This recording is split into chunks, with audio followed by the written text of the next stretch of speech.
What's up, everyone? Again, if you've been watching these videos, you know who I am now. You know who Cory is. But if you have not, if this is your first one, you just found this, right?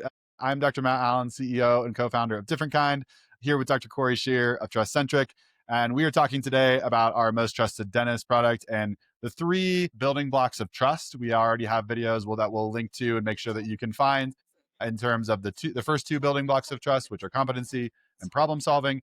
In this short video, we're going to talk a little bit about the 3rd building block of trust, which is care for others. So essentially, the idea of we're in a workplace, right? And I think sometimes people can just kind of boil that down to, you are what you do. What is the task? What is the thing we have to get done, right? And that's important. Those, I think, show up in the first 2 building blocks of trust. But the 3rd building block of trust really says, do you care about me as a person? I think when we accomplish those tasks, when we do our jobs on a daily basis. So Cory, you're obviously the expert here. Tell us a little bit more about why care for others matters in the workplace at all, because maybe some people don't think it does. Why does it matter? And just give us a little bit kind of deeper dive into this 3rd building block here.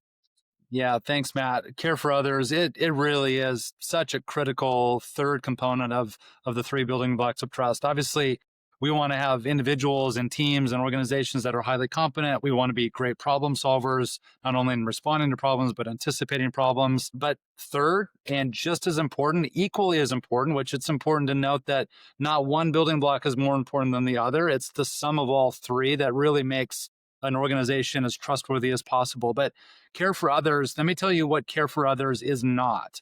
Care for others is not another Pizza Party Friday or an employee of the month parking spot. That is what I call seasoning. That is not the main course of what we're talking about with care for others. When we think about care for others, what we know from our research is that the number one way that we can demonstrate care for others is by listening actively or listening with intent.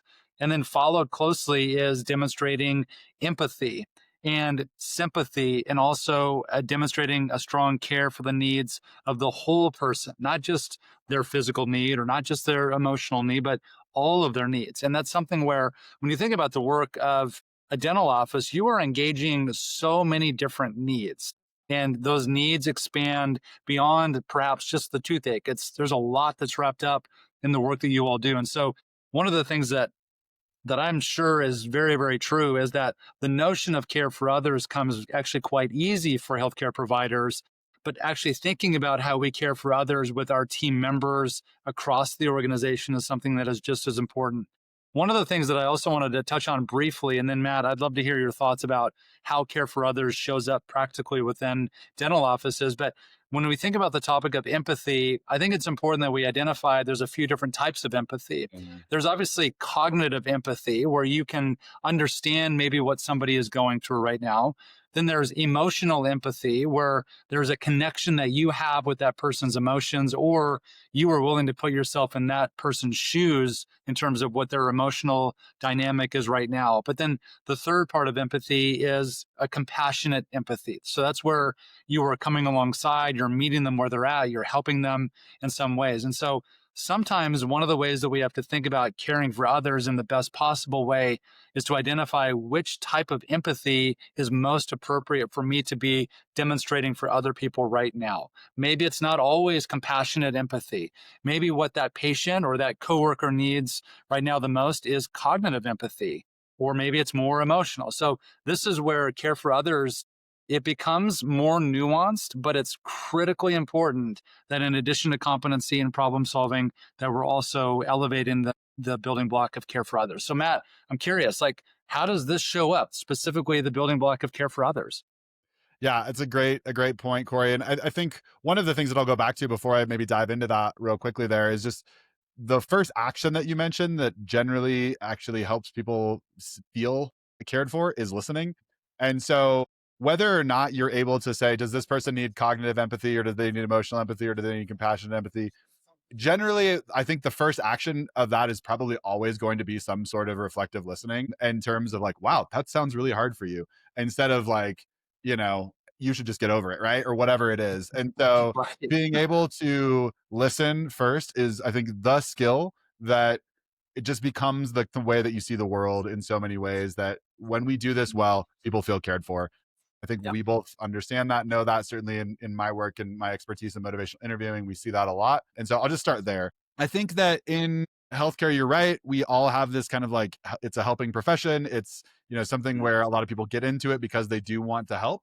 But then we become part of the like healthcare industrial complex where it's just pretty easy to be like, visits are short, time is short, things happen, Mhm. right? And so it's like, instead of me sitting down with a patient and sitting eye to eye and looking at them in the eye, I'm sitting behind them with a mask on, telling them something about their health. And that's Yeah. an obvious example with a patient, but I think that we can then say, all right, what does that look like when it comes to a huddle, that we've talked about in a previous one of these videos where we're saying, all right, like what questions might you have? Instead of, do you have any questions? The answer is obviously no, because we got to go. Right. And so it's like, that curiosity of showing like I do care what you think, so what questions might you have here, not do you have any questions, could be an example in a way of maybe changing an approach that people are currently doing something. And I think a lot of times too in dentistry we have, and I think in all business examples we focus on outcomes and not necessarily on effort. And Mhm. so the process matters as well, right? And so recognizing those things for folks, right, to say like, wow, you tried really hard there, it might not have turned out the way you wanted, and I Yeah. can recognize your effort in a situation like that. Again, that's not just dentistry, but that's probably all business, but I think it's a good example in dentistry. And then Great. lastly, I Great. think Yeah. one of the best, I mean, this is, to me, this is huge, hugely important, right? Some of the best advice that I've ever gotten in my life, I think specifically, relates to the ability for us to, you know, apologize when we do, Mhm. have missteps here and be able to say, hey, I'm sorry. Yeah. That, came across in a way that hurt your feelings and made you frustrated and made your job harder, whatever it was, I apologize. I didn't want to do that, right? And I do think there's some really cool frameworks out there in terms of like what a real apology is. Like, I'm sorry you feel that way is not an apology. And so, how do we actually apologize in ways that take responsibility for our actions and Yes. recognize the impact that we have on others? So, lots comes to mind here in terms of like what those interpersonal actions look like. And yes, we can do that super well with patients. And if we don't do that well with our team as well, we're going to be missing the mark. Absolutely. And I loved all of those examples. And, this is where when people perceive trust as something that is softer, I would say this is where the softer side of trust begins to manifest in a good way. And this is also where you create workplace environments that are appropriately vulnerable.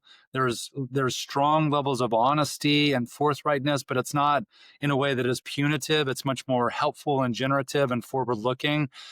And if you think about the three building blocks of trust, if you have an organization that has high competence and low and high problem solving and zero care for others, they may be really efficient at getting the job done right, but the how in which they do that is going to be very, very difficult. And then conversely, if you have an organization that is high in care for others, but they are like scary low in competence and they're really bad at problem solving, that presents a completely different dynamic. So for leaders and teams and organizations, it's very important that then the benefit of using the framework of the structure of trust is that you can always continue to calibrate and think through, gosh, if we were to approach the situation in a different way, do we need more competence, more problem solving, or care for others? And when it comes to care for others, to your earlier point, the best way to begin to care for others is to listen. Yeah. So that's the third and final building block of trust. Awesome. Well, and if you're watching this video and you're kind of deciding, hey, is this most trusted dentist, thing right for my organization? I hope these videos have been helpful for you. If you're already on this journey and you're on your road to certification, I hope these have been helpful as primers for you and your team as you dive deeper into some of the videos that we have that are going to help you more deeply understand these, more actively reflect on them and continue to dive deeper on each of these three building blocks of trust.